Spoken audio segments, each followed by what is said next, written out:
काल झालेली भव्य दिव्य अशी जयंत केसरी बैलगाडी शर्यत पार पडली। बैलगाडी शर्यतीसाठी महाराष्ट्राच्या कानाकोपऱ्यातून आलेलं बैलगाडी चालक मालक यांचं पहिल्यांदा मनापासून आभार मानलं पाहिजे की एवढ्या लांबून ते आलते।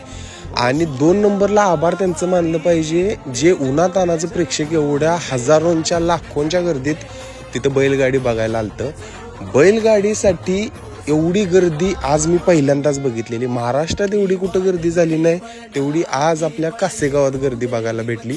ऑनलाईन पण एवढ्याच सोशल मीडियातर्फे लोक बघत होती। ती संध्याकाळी ज्यावेळेस फायनल होती त्यावेळेस 1 ते 1.5 लाख लोकांचं पब्लिक बैलगाडी शर्यत बघायला आलतं। बैलगाडीचं पहिलं बक्षीस रायफल 8181 यांनी 1 BHK फ्लॅटचे मानकरी ठरले। 2 नंबरचं उत्तम भाऊंचा सर्जा, 3 नंबरचा पिस्टन 2211 आणि 4 नंबरचा आपल्या सगळ्यांचा आवडीचा बकासूर अशी प्रत्येकानं बक्षिसं नेलती आणि सगळी टॉपची बैल होती त्यातून हे नंबर काढलेलं।